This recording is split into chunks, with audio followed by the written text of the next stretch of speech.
El sol de la tarde se filtraba entre las cortinas desgastadas de la pequeña casa, pintando motas de polvo en el aire que danzaban como espíritus invisibles. Marco, un niño de apenas 8 años, se reía a carcajadas mientras su madre, Laura, le hacía cosquillas sin piedad en la alfombra raída. Sus risas llenaban cada rincón de aquel humilde hogar, un refugio de amor y alegría que parecía inmune a la dureza del mundo exterior. Laura, con sus ojos color miel y una sonrisa que iluminaba cualquier oscuridad, era el universo entero para Marco. Su vida era un lienzo de juegos en el parque, cuentos antes de dormir y el calor reconfortante de los abrazos maternos. Cada día era una aventura. Cada noche un sueño tranquilo arrullado por la voz suave de su madre. La felicidad era una constante, una melodía dulce que resonaba en sus jóvenes oídos. Pero aquel día la melodía se rompió. La risa de Marco se detuvo abruptamente cuando el timbre de la puerta irrumpió en su burbuja de dicha. Laura, con un presentimiento que heló su sonrisa, se levantó para abrir. Al otro lado se encontraba una figura distante, un pariente lejano que nunca antes había visitado. Sus ojos, normalmente fríos, ahora estaban cargados de una pena ajena, una pena que se sentía extraña y equivocada en el umbral de su hogar. La voz del hombre, áspera y desprovista de cualquier afecto, pronunció las palabras que destrozarían el mundo de Marco. Laura ha fallecido en un accidente. El eco de esas palabras rebotó en las paredes de la casa, ahogando las risas que antes la llenaban. Marco no entendió de inmediato. ¿Fallecido? ¿Accidente? Eran palabras de adultos, demasiado grandes y aterradoras para su pequeño diccionario. Vio cómo el rostro de su madre palidecía, cómo sus ojos se llenaban de un horror que él no podía comprender. Luego, el silencio, un silencio pesado, denso, que ahogaba el aire y le robaba el aliento. La figura de su madre se desplomó, como una marioneta a la que le cortan los hilos. El dolor lo golpeó como una ola gigante, arrastrándolo a un abismo de confusión. Su madre, su Laura, ¿se había ido? ¿Para siempre? Las lágrimas brotaron de sus ojos, calientes y amargas, mientras el mundo a su alrededor se desdibujaba en un torbellino de voces amortiguadas y rostros borrosos. No podía ser verdad. En los días siguientes el dolor se transformó en una carga constante. Marco fue arrancado de su hogar, de sus recuerdos, de todo lo que conocía. Fue enviado a vivir con esa misma tía lejana, una mujer llamada Elara, cuya frialdad era tan palpable como el aire gélido del invierno. Su casa era grande y silenciosa, desprovista del calor y la alegría que había conocido. Elara hablaba poco, sus gestos eran medidos, sus ojos nunca se encontraban con los de Marco. La promesa de cuidarlo fue pronunciada con una voz monótona, desprovista de cualquier afecto. Era una obligación, un deber, no un acto de amor. Marco era un inquilino más, un estorbo necesario en su vida ordenada y sin sobresaltos. En medio de esa soledad abrumadora, Marco se aferraba a un pequeño collar de plata que su madre le había dado poco antes de aquel fatídico día. Tenía un pequeño dije en forma de luna, pulido por el constante roce de sus dedos. Era su único recuerdo tangible de Laura, el último vestigio de una felicidad que ahora parecía un sueño lejano. Lo apretaba con fuerza cada noche, las lágrimas silenciosas empapando la almohada, mientras el dolor de la ausencia se hacía más agudo. Intentaba recordar el sonido de su voz, la calidez de su abrazo, pero los recuerdos se desvanecían como arena entre sus dedos. Una tarde, con la inocencia de sus 8 años, Marco se atrevió a preguntar a su tía sobre el accidente. ¿Cómo pasó? ¿Le dolió mucho a mamá?, inquirió con voz temblorosa. La reacción de Lara fue inmediata y cortante. Su rostro se tensó, sus ojos se endurecieron. No hagas preguntas, Marco. Fue un accidente, sucede. Ahora, ve a tu habitación. La evasión fue clara, la incomodidad palpable. La tía Elara evitaba el tema con una obstinación que alimentaba una pequeña chispa de duda en el corazón de Marco. ¿Fue realmente un accidente? ¿O había algo más, algo oscuro y oculto en la historia que le habían contado? Esa pregunta, como una semilla diminuta, se plantó en su mente, esperando el momento de germinar y crecer. El silencio de la tía, el vacío de las respuestas, solo profundizaban el misterio que rodeaba la partida de su madre. La vida continuó, pero para Marco cada día era un eco de aquel silencio ensordecedor.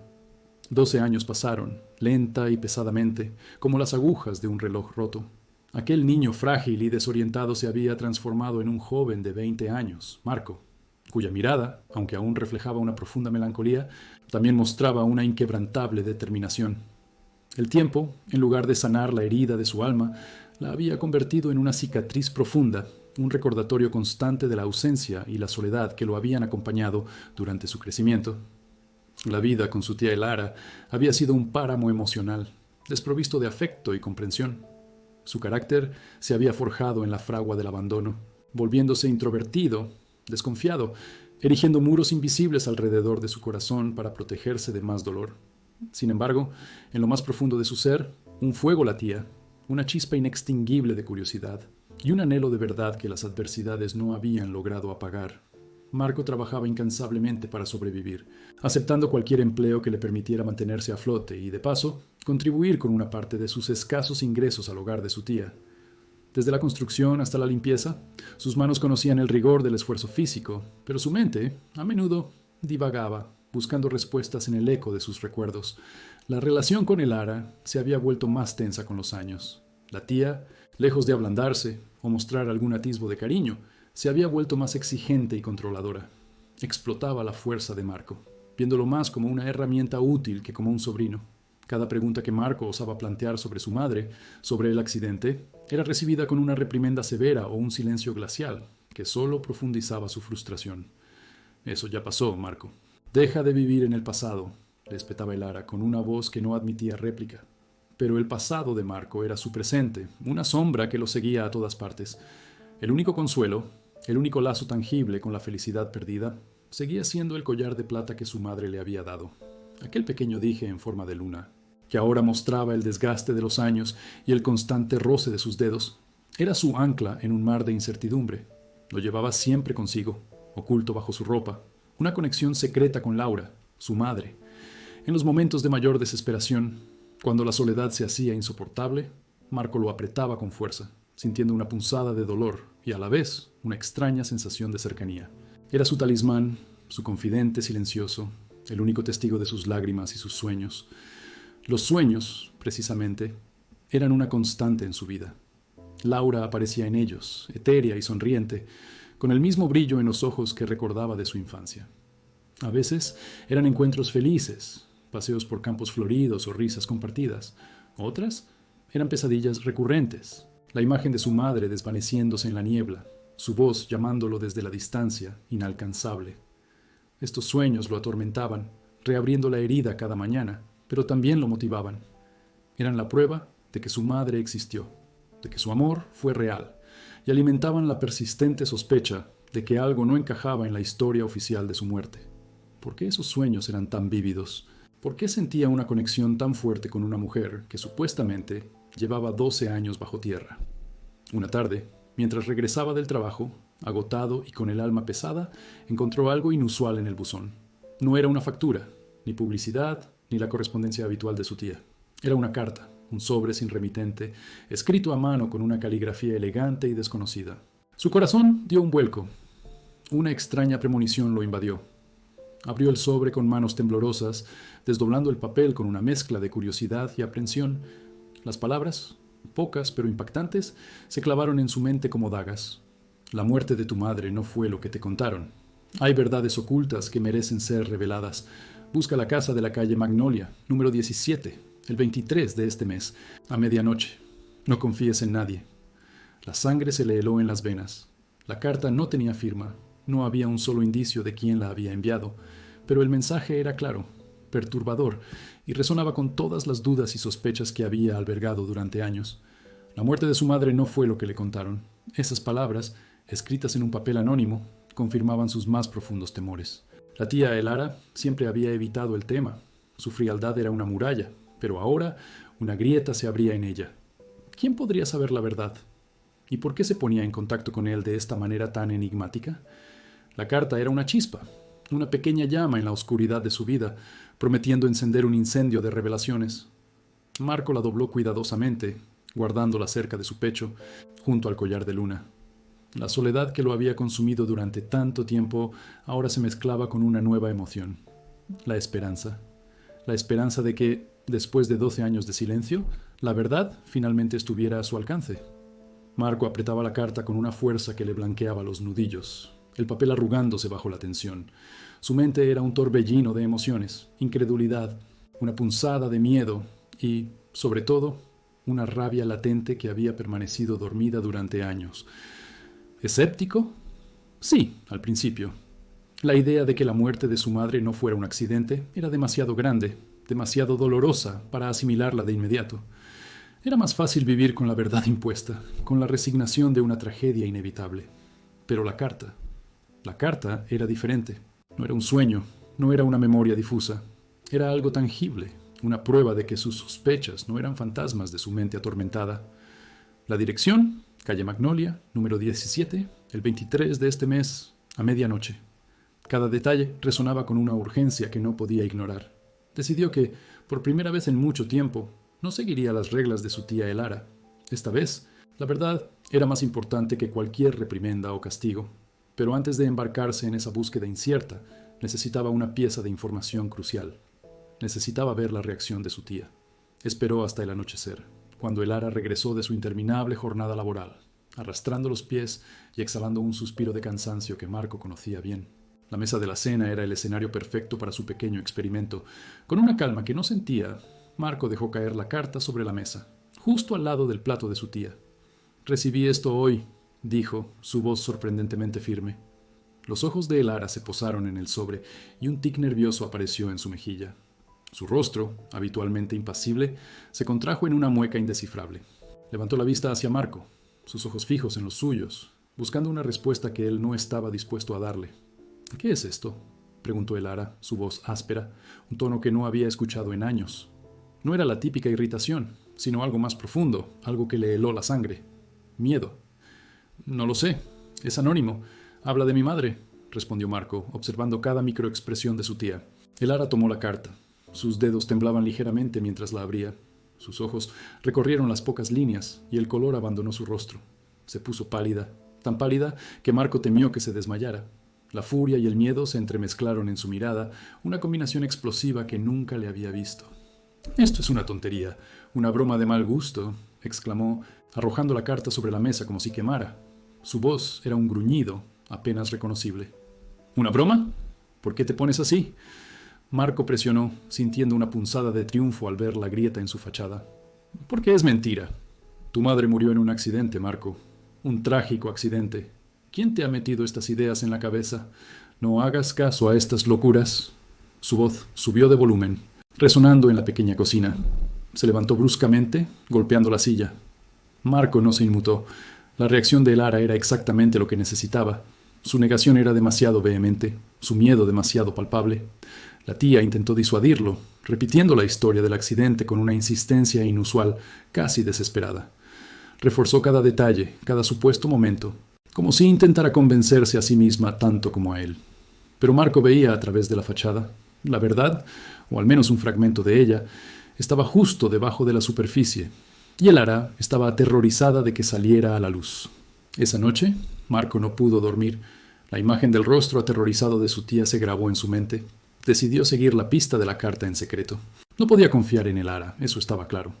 La primera parada fue la biblioteca del pueblo, un lugar que había evitado durante años. Necesitaba hechos, no solo sospechas. Se dirigió a la sección de periódicos antiguos, buscando la fecha del supuesto accidente de su madre. Horas después, con los ojos cansados y el corazón latiendo con fuerza, encontró lo que buscaba. Un viejo periódico, amarillento y frágil, publicaba una pequeña nota en una sección secundaria. Trágico accidente en la carretera 34. Mujer fallece al perder el control de su vehículo. La foto, borrosa y en blanco y negro, apenas mostraba un coche destrozado, pero había algo que no encajaba. Los detalles, la hora del accidente, la descripción del vehículo, incluso la supuesta ruta que su madre tomaba ese día. Eran inconsistentes con lo que Elara le había contado, con los pequeños fragmentos de información que había logrado sonsacarle a lo largo de los años. Marco recordaba a su madre como una conductora extremadamente cautelosa, y la carretera 34 no era una ruta habitual para ella. La nota no mencionaba testigos ni investigaciones exhaustivas, simplemente lo catalogaba como un desafortunado incidente. La tía siempre había dicho que un camión la había sacado de la carretera, pero el periódico no mencionaba nada de eso. La primera grieta en la verdad se hacía más grande. Con la carta, la dirección y la fecha grabadas en su mente, Marco se preparó para la noche del 23. El día llegó, arrastrándose lentamente, cada minuto una eternidad. A medianoche, bajo la luz de una luna menguante, Marco se acercó a la calle Magnolia. El número 17 era una casa antigua, con un jardín descuidado y ventanas oscuras, como ojos vacíos. Se sentía como si estuviera entrando en una novela de misterio, su propia vida convertida en un thriller. El silencio era total, solo roto por el latido frenético de su propio corazón. La puerta de madera estaba ligeramente entreabierta, invitándolo a pasar. Con un nudo en el estómago, empujó la puerta y entró. El interior era aún más sombrío, lleno de polvo y el olor a encierro. Sus pasos resonaban en el vacío. No había muebles, solo sombras danzantes creadas por la tenue luz de la calle que se colaba por las ventanas. En el centro de la sala, sobre lo que parecía ser una vieja mesa, había un objeto. Marco se acercó lentamente. La adrenalina corriendo por sus venas. Era una fotografía. Una fotografía enmarcada, vieja y descolorida, pero inconfundible. En ella estaba su madre, Laura, sonriente, con los mismos ojos brillantes que recordaba, el mismo collar de luna colgando de su cuello. Pero no estaba sola. A su lado, con el brazo alrededor de su cintura, había un hombre. Un hombre desconocido, con una sonrisa enigmática y una mirada intensa. Marco nunca lo había visto antes. La imagen de su madre, tan viva, tan feliz, junto a un extraño, era un golpe en el estómago. La foto no solo confirmaba que la muerte de su madre era un misterio, sino que también presentaba una nueva capa de complejidad, una parte de la vida de Laura que Marco nunca había conocido. ¿Quién era ese hombre? Y lo más importante, ¿qué papel jugó en el destino de su madre? La verdad se desvelaba en fragmentos, cada uno más desconcertante que el anterior. La imagen se clavó en la mente de Marco, una espina de confusión y asombro. Su madre, Laura, tan vibrante y sonriente, junto a aquel hombre desconocido. La fotografía, un silencioso testimonio de un pasado oculto, lo dejaba con más preguntas que respuestas. ¿Quién era él? ¿Por qué su madre, una mujer que él creía conocer tan profundamente, había tenido una relación tan secreta? La primera tarea era clara: identificar al hombre. Marco regresó a su diminuto apartamento, la fotografía cuidadosamente guardada en el bolsillo interior de su chaqueta, sintiendo su peso como un ancla en su pecho. Durante los días siguientes, se sumergió en una búsqueda silenciosa. Visitó los viejos barrios donde su madre había vivido, los parques donde solían jugar, las pequeñas tiendas que ella frecuentaba. Con la foto en la mano, se acercó a los rostros arrugados de los ancianos que se sentaban en los bancos, a los dueños de los comercios que aún recordaban a la joven y alegre Laura. La reacción era casi siempre la misma, una mezcla de sorpresa, incomodidad y un miedo palpable. Algunos se encogían de hombros, alegando una memoria defectuosa. Otros directamente se negaban a mirar la foto, sus ojos fijos en un punto lejano, como si el simple acto de reconocer al hombre pudiera traerles problemas.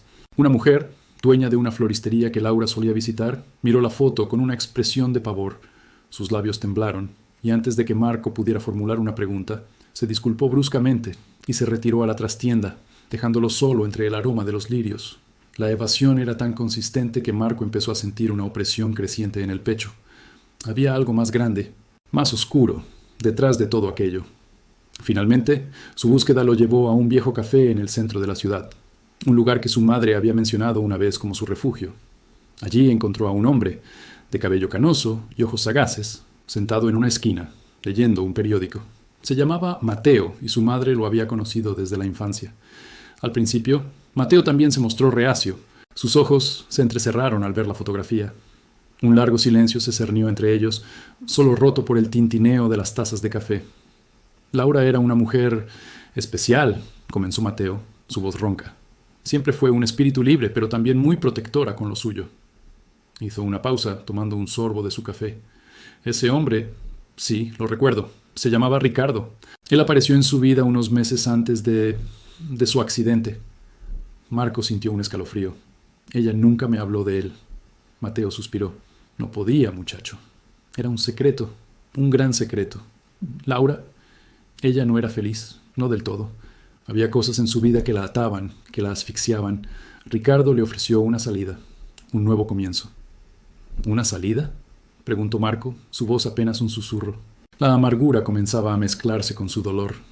Sí, habían planeado huir, juntos, empezar una nueva vida lejos de aquí, reveló Mateo, su mirada fija en un punto más allá de Marco, como si estuviera reviviendo aquellos días.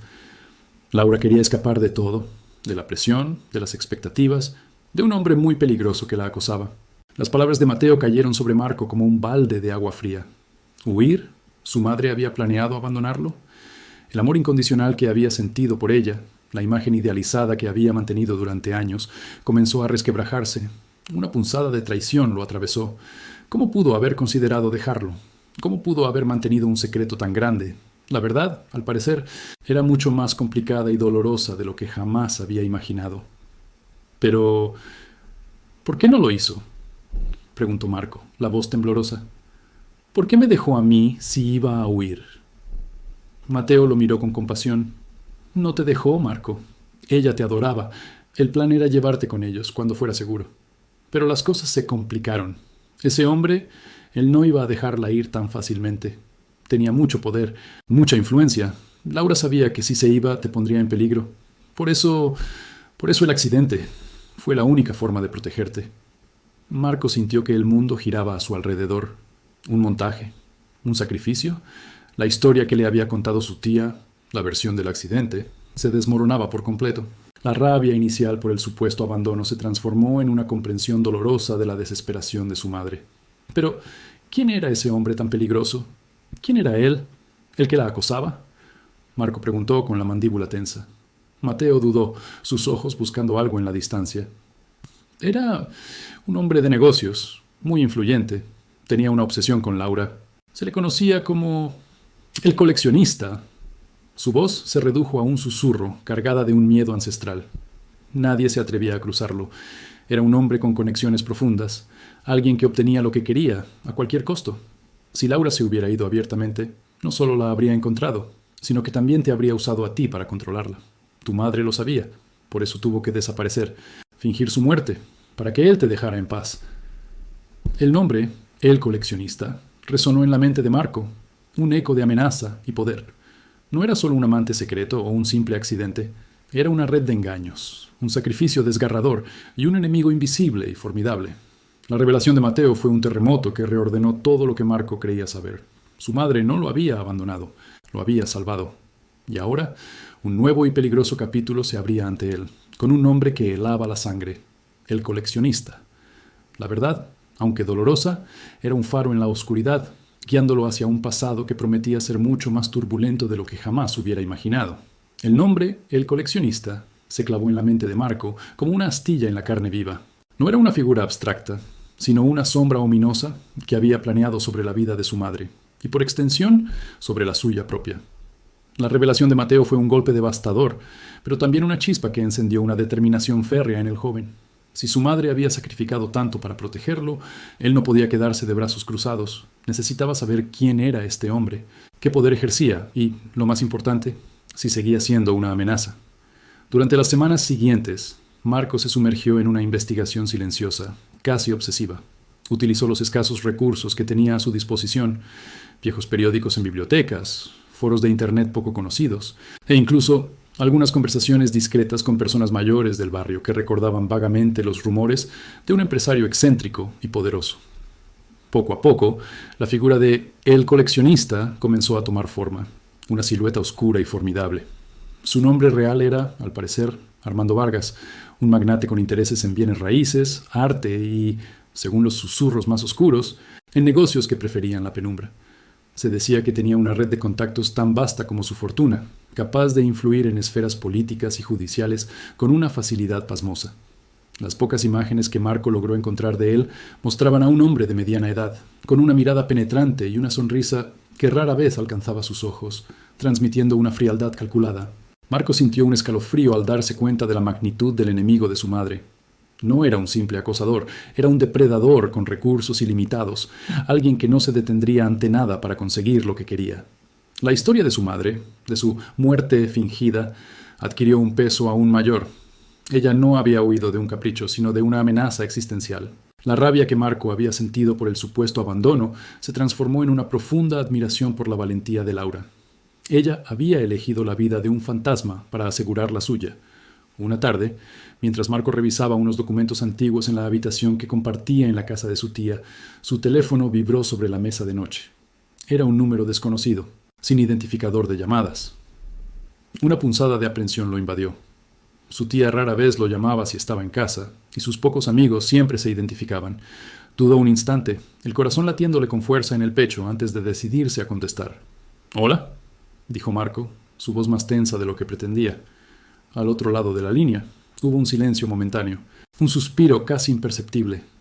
Luego, una voz, suave y temblorosa, pero inconfundible, resonó en su oído. Una voz que había habitado sus sueños y sus recuerdos más preciados, una melodía olvidada que de repente cobraba vida. Hijo, soy yo, tu madre. El mundo de Marco se detuvo.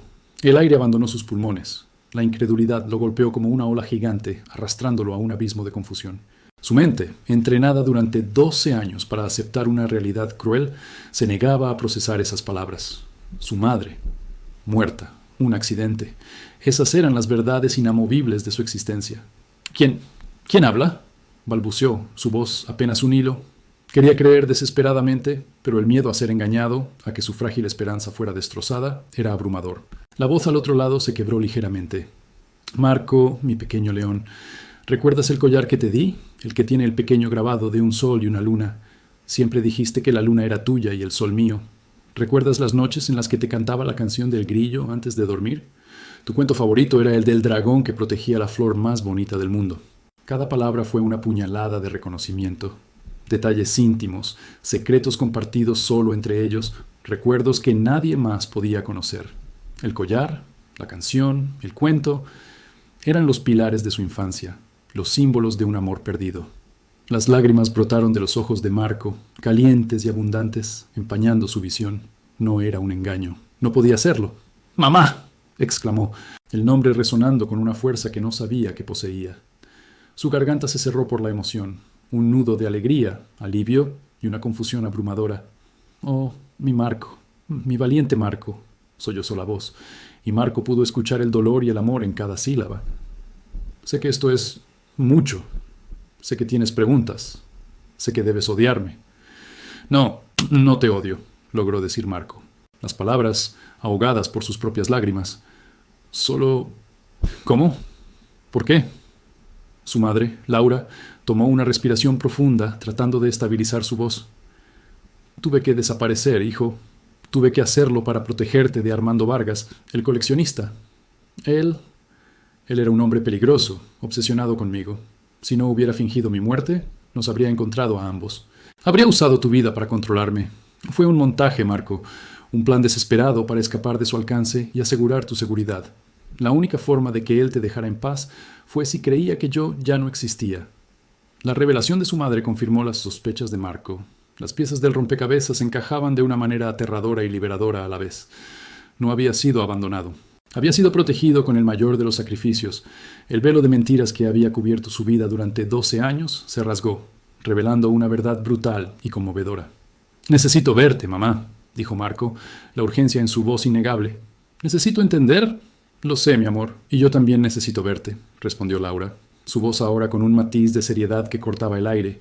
«Pero tienes que entender, Marco, el peligro no ha desaparecido. He estado escondida durante todos estos años, moviéndome, cambiando de identidad, pero el coleccionista, él nunca olvida. Y si me está buscando, si de alguna manera ha sabido que estoy viva, entonces estamos en peligro. Ambos». Marco sintió un escalofrío que no tenía nada que ver con el frío. La alegría de haber encontrado a su madre se mezclaba con el terror de la amenaza latente. «Entonces, ¿qué hacemos?», preguntó, su voz recuperando algo de su fuerza habitual.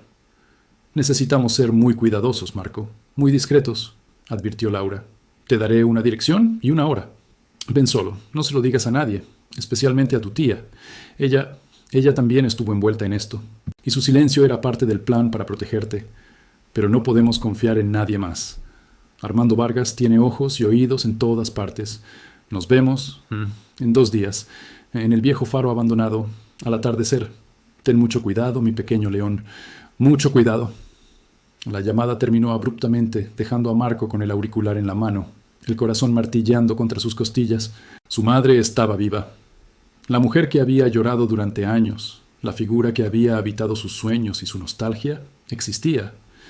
Pero la alegría pura se vio empañada por la advertencia de Laura. El reencuentro más anhelado de su vida venía con una sombra de peligro inminente. El coleccionista seguía siendo una amenaza, y ahora que su madre había roto el silencio, el juego había vuelto a empezar. Marco sintió una oleada de adrenalina. Ya no era un niño indefenso. Estaba listo para enfrentar lo que fuera necesario para proteger a la mujer que le había dado la vida 2 veces. El reencuentro de Marco y Laura fue un torbellino de emociones contenidas durante 12 largos años. En la penumbra del viejo faro abandonado, donde el viento salado aullaba historias de naufragios y esperanzas perdidas, se encontraron. La silueta de Laura, antes solo un recuerdo borroso en sus sueños, ahora era real, tangible. Los ojos de Marco, antes llenos de la desconfianza y el resentimiento forjados en la soledad, se llenaron de lágrimas al ver la figura frágil pero decidida de su madre. La abrazó con la fuerza de quien teme que el tiempo o el destino vuelvan a arrebatársela. Laura, por su parte, se aferró a su hijo como a un ancla de salvación, sus propias lágrimas empapando la camisa de Marco. No hubo palabras durante unos minutos, solo el lenguaje universal del dolor compartido y el amor reencontrado. Cuando finalmente se separaron, la luz moribunda del atardecer pintaba el cielo de tonos anaranjados y violetas, como un augurio de los secretos que estaban a punto de desvelarse. Laura, con la voz aún quebrada pero con una determinación férrea, comenzó a narrar la historia completa, la verdad cruda y dolorosa que había permanecido oculta bajo el velo de una mentira piadosa. Armando Vargas, el coleccionista, comenzó Laura. Su voz apenas un susurro. Era un hombre poderoso, influyente. Lo conocí en un evento social hace años. Al principio, su encanto era cautivador, pero pronto se convirtió en una obsesión. Él quería controlarlo todo, mi vida, mis decisiones. Cuando descubrí que estaba embarazada de ti, Marco, y que el padre era otro hombre al que amaba, su furia fue incontrolable. Tu padre, él era un hombre bueno, pero no tenía el poder ni la influencia para enfrentarse a alguien como Vargas. Laura hizo una pausa, sus ojos fijos en el horizonte, como si reviviera cada momento de esa pesadilla. Armando me amenazó. Dijo que si no me quedaba con él, o si intentaba estar con el padre de mi hijo, te quitaría, te haría desaparecer. Dijo que usaría sus contactos para hundir a tu padre y que yo vería cómo crecía sin nada, siempre bajo su sombra. La revelación de un padre biológico desconocido golpeó a Marco como una ola fría. Otra pieza de su historia, otra mentira forzada por la crueldad de un hombre. La ira comenzó a burbujear en su interior, una mezcla de rabia por la injusticia y el dolor por las vidas destrozadas. No veía salida, hijo, continuó Laura, su voz teñida de desesperación. Sabía que Armando era capaz de cualquier cosa, su poder era ilimitado. Fue entonces cuando se me ocurrió la idea de fingir mi muerte. Pensé que sería la única forma de que él te dejara en paz. Si yo no existía, no habría nada que pudiera usar para controlarme, ni a ti.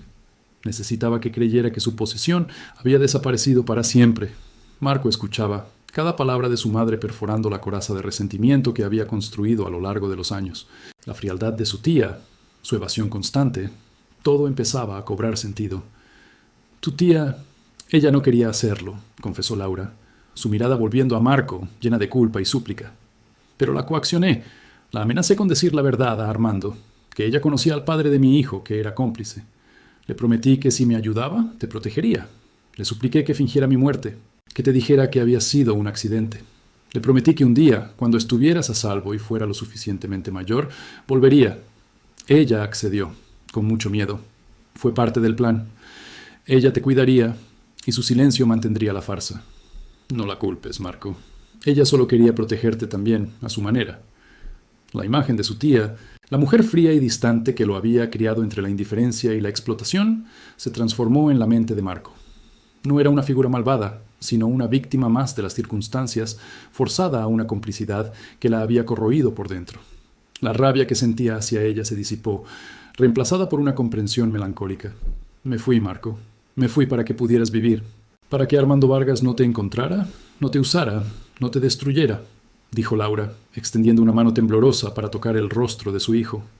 Cada día, cada noche, viví con la culpa de tu dolor, con la esperanza de que un día entenderías, de que mi sacrificio no sería en vano. Me moví de ciudad en ciudad, cambiando de nombre, de trabajo, siempre mirando por encima del hombro. Siempre pensando en ti. Marco sintió una mezcla abrumadora de emociones, el alivio de saber la verdad, la rabia por la crueldad de Armando Vargas, el dolor por el sacrificio de su madre y una profunda confusión sobre cómo procesar todo. Su madre no lo había abandonado, lo había salvado. Su tía no lo había despreciado, lo había albergado bajo un miedo constante. El mundo que conocía se había desmoronado y reconstruido en un instante, revelando una realidad mucho más compleja y trágica. Pero ahora, la voz de Laura se volvió grave, interrumpiendo el torbellino de pensamientos de Marco. Ahora él sabe, no sé cómo, no sé por qué, pero Armando Vargas sabe que estoy viva. Debió haber seguido una pista, o quizás alguien habló. La llamada que te hice, Marco, fue porque ya no puedo esconderme más. Él me está buscando, y si me encuentra, no solo me hará daño a mí, sino que ahora te encontrará a ti también. Estamos en peligro, mi amor. Un peligro inminente y letal. Las palabras de Laura resonaron en el aire, frías y pesadas como piedras. El reencuentro, tan anhelado y emotivo, se había transformado en una advertencia sombría. La sombra de El coleccionista se cernía sobre ellos, más real y amenazante que nunca. Marco miró a su madre, sus ojos reflejando una nueva determinación. Ya no era el niño indefenso que había llorado la pérdida de su madre. Era un hombre, y estaba dispuesto a luchar por la mujer que le había dado la vida 2 veces. La batalla apenas había comenzado. La revelación de Laura, cargada de una urgencia palpable, solidificó la determinación de Marco. La confusión y la rabia iniciales se transformaron en un propósito inquebrantable. Ya no era un espectador pasivo de su propia tragedia. Era un participante activo, listo para proteger a la mujer que, a pesar de todo, había sacrificado su propia vida por él. La sombra de Armando Vargas, el coleccionista, se cernía sobre ellos. Pero Marco sentía una fuerza renovada, un vínculo irrompible con su madre que ni el tiempo ni las mentiras habían podido destruir. «No te preocupes, mamá», dijo Marco, su voz firme, una promesa tácita en cada palabra. «No dejaré que él te haga daño. Lo enfrentaremos juntos». Laura asintió, una lágrima solitaria deslizándose por su mejilla, una mezcla de miedo y alivio. Sabía que la situación era desesperada, pero la presencia de su hijo, su valentía incipiente, le infundía una chispa de esperanza que creía haber perdido hace mucho tiempo. Debían actuar rápido. Armando Vargas no era un hombre de esperar. El primer paso fue contactar a la tía. Laura sabía que, a pesar de su miedo, la mujer guardaba información crucial, detalles de la vida de Vargas, sus contactos, sus movimientos. Marco no estaba seguro de cómo reaccionaría su tía, pero la situación requería dejar a un lado los resentimientos pasados. Cuando llegaron a la casa, el rostro de la tía era un estudio de culpa y terror. Al ver a Laura viva, palideció. Sus ojos se abrieron en shock, como si hubiera visto un fantasma. «Laura, estás viva», susurró, su voz apenas audible. La mujer, que siempre había parecido tan dura e inquebrantable, ahora se mostraba frágil, sus manos temblaban. Laura se acercó a ella, extendiendo una mano. «Necesitamos tu ayuda. Armando sabe que estoy viva y nos está buscando. A mí y a Marco». La mención del peligro inminente pareció despertar a la tía de su estupor. El miedo por sí misma se entrelazó con el miedo por Marco, un niño al que, a su manera, había intentado proteger. La culpa que la había carcomido durante 12 años finalmente encontró su escape. Empezó a hablar, al principio de forma entrecortada, luego con una torrencialidad que revelaba la carga que había soportado. «Armando Vargas es un hombre de negocios oscuro», comenzó la tía, su voz temblorosa. «Tiene conexiones en todas partes, en la policía, en la política. Ha estado rastreando a Laura desde hace meses, contratando detectives. Siempre sospechó que no habías muerto, Laura. Nunca creyó del todo la historia del accidente. Él es obsesivo. Consiguió un informante que le dijo que te habían visto en la ciudad. No sé quién ni cómo lo sabe con tanta certeza, pero está seguro». La tía reveló detalles sobre los lugares que Vargas frecuentaba, los nombres de algunos de sus colaboradores más cercanos e incluso una propiedad remota en las afueras de la ciudad que usaba como refugio y, según los rumores, como un lugar para resolver sus problemas. La información era un rompecabezas, pero cada pieza era vital. Marco y Laura escuchaban atentamente, cada palabra grabándose en su memoria. «Tiene hombres vigilando la casa, la mía, la de tus viejos amigos», continuó la tía, su voz apenas un susurro. «No podemos quedarnos aquí, es demasiado peligroso. Él no descansará hasta encontrarte, Laura. Y ahora, a Marco». La urgencia se hizo más palpable. Debían desaparecer, pero no antes de intentar neutralizar la amenaza. Marco, con la astucia que había desarrollado en su vida de supervivencia, ideó un plan. No podían huir sin más. Vargas los encontraría. Tenían que enfrentarlo, pero en sus propios términos. «La propiedad remota», dijo Marco, sus ojos brillando con una determinación fría. «Ahí es donde lo confrontaremos. Es su territorio, pero también su punto débil. Estará confiado». Laura dudó. «Es demasiado arriesgado, Marco. Él es peligroso». «Y nosotros somos su única debilidad», respondió Marco. «Él quiere respuestas de ti, mamá, y yo quiero que pague por todo lo que nos ha hecho». Con la ayuda de la tía, que les proporcionó un coche viejo y algo de dinero, Marco y Laura se dirigieron hacia la propiedad remota. El viaje fue tenso, el silencio roto solo por el murmullo de la radio y los pensamientos ansiosos que llenaban el aire. Marco conducía, sus manos apretando el volante, mientras Laura miraba por la ventana, su mente repasando cada detalle de su vida, cada decisión, cada sacrificio. Al llegar a las cercanías de la propiedad, una mansión aislada rodeada de densos bosques, la tensión se volvió casi insoportable. Marco aparcó el coche a una distancia segura y juntos se adentraron en la oscuridad del bosque, moviéndose con sigilo. El plan era simple. Marco distraería a los hombres de Vargas mientras Laura intentaba acercarse al coleccionista, buscando una oportunidad para exponerlo, o, al menos, ganar tiempo. El sonido de susurros y el brillo de linternas revelaron la presencia de varios guardias. Marco, recordando las lecciones de la calle, lanzó una piedra en la dirección opuesta, creando una distracción. Los guardias, alertados, se movieron hacia el ruido, dando a Laura la oportunidad de flanquearlos. Marco, con una agilidad sorprendente, se deslizó entre los árboles, evadiendo a los hombres de Vargas. La confrontación directa no tardó en llegar. Marco se topó con dos de los secuaces de Vargas. No era un luchador experimentado, pero la adrenalina y la necesidad de proteger a su madre le dieron una fuerza inesperada. Esquivó un golpe, contraatacó con un empujón y corrió, atrayéndolos lejos de la mansión principal. Era un juego de gato y ratón, donde Marco era el ratón que se negaba a ser atrapado. Mientras tanto, Laura logró infiltrarse en la mansión. El interior era lujoso pero frío, un reflejo de la personalidad de su dueño. Encontró a Armando Vargas en su estudio, un hombre de mediana edad, de mirada penetrante y sonrisa cruel, bebiendo un costoso whisky. La sorpresa en su rostro al verla fue efímera, rápidamente reemplazada por una expresión de triunfo. «Laura, mi amor, sabía que no estabas muerta», dijo Vargas, su voz como terciopelo venenoso. «Siempre lo supe. Y ahora que has regresado, todo volverá a ser como antes». «Nunca volverá a ser como antes, Armando», replicó Laura, su voz firme a pesar del miedo que sentía. «Y no estoy sola». En ese instante se escuchó un estruendo desde afuera. Marco, en su intento de evadir a los secuaces, había logrado activar una alarma, atrayendo la atención. Vargas, furioso, se puso de pie. «¿Qué has hecho?», gritó, su rostro contorsionado por la ira. Laura sabía que su tiempo se agotaba. Tenía que tomar una decisión que la atormentaría por el resto de su vida, pero era la única forma de garantizar la seguridad de su hijo. Miró a Vargas, luego hacia la puerta, donde sabía que Marco estaba luchando por ella. «Te daré lo que quieres, Armando», dijo Laura, su voz baja y cargada de dolor. «Pero solo si dejas ir a Marco. Lo dejas libre y yo me quedo». Armando Vargas sonrió, una sonrisa de depredador satisfecho. «Trato hecho, mi querida Laura. Siempre supe que volverías a mí». Marco, ajeno a la desgarradora negociación, seguía luchando en el exterior, su corazón latiendo con la promesa de la libertad y el reencuentro. No sabía que, de nuevo, su madre estaba a punto de hacer el sacrificio supremo por él. La decisión de Laura, un acto de amor incondicional, sellaría su destino y el de su hijo de una manera que ninguno podía prever. La batalla por su libertad y por su vida estaba lejos de terminar. La sonrisa de Armando Vargas se extendía, un gesto de victoria que helaba la sangre. Laura, con el corazón encogido, sintió el peso de su decisión, una que la condenaba, pero que, a la vez, liberaba a lo más preciado de su vida. Justo en ese momento, la tía Elena, en un acto de redención impulsado por la culpa, irrumpió en la mansión, no sola, sino acompañada por dos agentes de la policía.